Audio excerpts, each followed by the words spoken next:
Well, let's take a look here at our week 2 picks in another highlight video for our ATS YouTube page. But like I said, I wanted to make sure I had an audio component here with a lot more of our listeners too. Brian and I picking up the podcast as opposed to the videos. But as we look at week 2 here, we've talked about some overreactions already. We've talked about some of the different things we're looking at and a lot of movement out there in the marketplace as well. It's Tuesday. A lot can change. Injury reports still have to come out. And of course, the worst case scenario with, potentially some COVID tests with travel and all that. But as of Tuesday here, Brian, early on in the week, what are you kind of looking at as some of your favorite plays for week 2? Part of me looks at Dallas minus the 4.5. We always have that home road dichotomy with Matt Ryan and the Falcons. And Russell Wilson shredded them. He's a mobile quarterback. Dallas loses a tough one to the Rams. They don't want to start 0-2. I know a lot of people really like the Cowboys' chances to be really something good this year. I don't know that I'm willing to go that far, but I think in this instance, I think Atlanta's Atlanta again. They're both 0-2, so there's a level of desperation. But going with the home road Ryan Falcons dichotomy, I'd probably I'd stick with that for starters. That's one I'm looking at. I mean, Dallas, they moved the football against the Rams to a certain degree. I mean, obviously Aaron Donald kind of did his thing and was a disruptor as always. But listen, that Rams defense with Donald and Ramsey, that's a hell of a 1-2 punch. It is. And the thing about it, there was a lot kind of said on Sunday night across Twitter and social media about, seemed like there was kind of a disconnect between McCarthy and Kellen Moore. And those are things you can smooth out over the preseason. It's hard to do it on the fly in week 1 against an actual NFL team, and a pretty decent one at that in the Rams, who I know you kind of liked a little bit last week. So I think Dallas having some positive regression to the mean here this week, I think that's a pretty good look. I think I'm probably going to fade Tom Brady in the Bucs again here. I kind of liked a lot of what I saw from Carolina.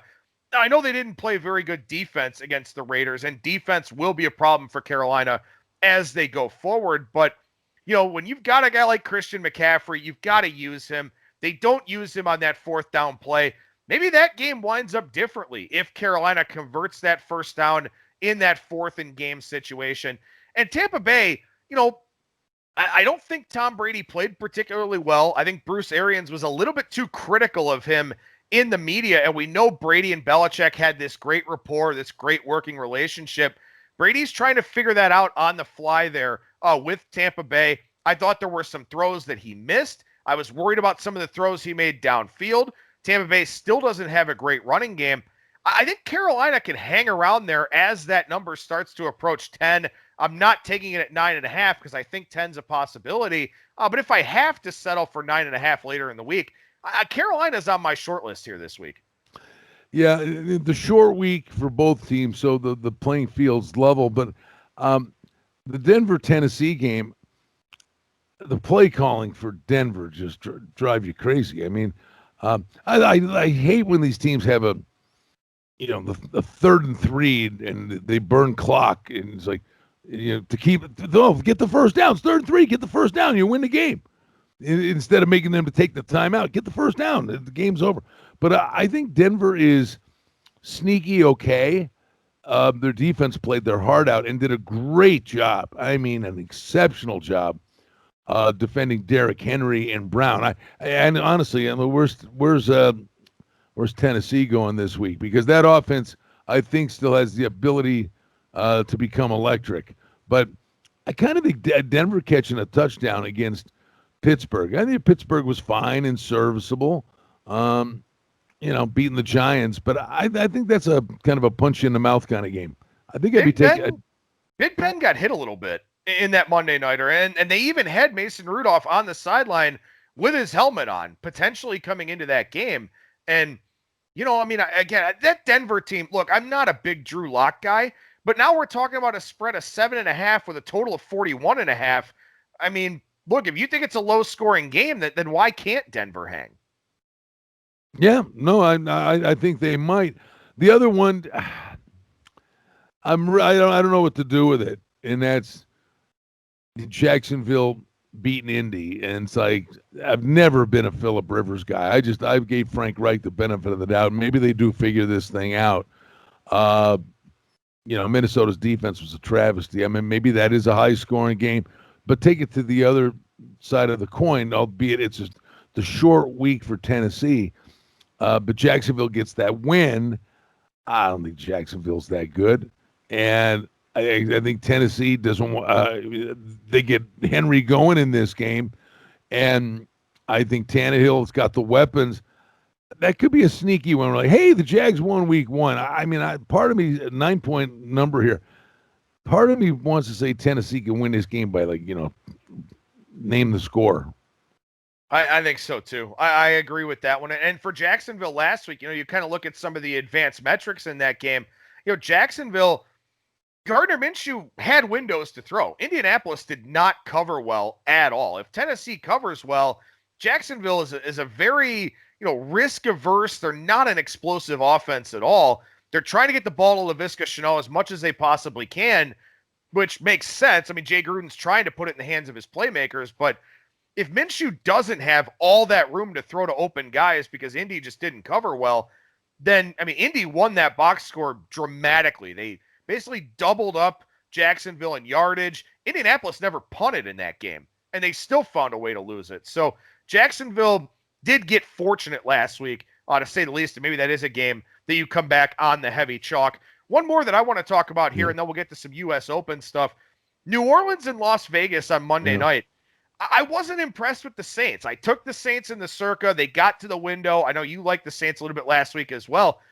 Drew Brees didn't look good. I mean, he had 97 passing yards through 3/4 of that game. He had no downfield ability whatsoever. Now Michael Thomas is hobbled after getting his leg rolled up on late in that game. They used a lot of Taysom Hill, and maybe that's something they do a little bit more going forward here. But the Raiders, look, was it pretty on Sunday? No, not at all. But they got the win. And a lot of people aren't high on the Raiders for this year, and I can understand why, but a lot of continuity from last year's team. I think that's enough for them to hang around here in this Monday night spot against New Orleans. Actually, I would, I make a great case. I would lean to the over, and we're looking at 51, even with Thomas out, because I think, we've been sitting here thinking about the Saints and what they're like on the road. Sometimes, a lot of times they go on the road, they're playing on grass. Well, they're coming on the road, brand new stadium, no fans.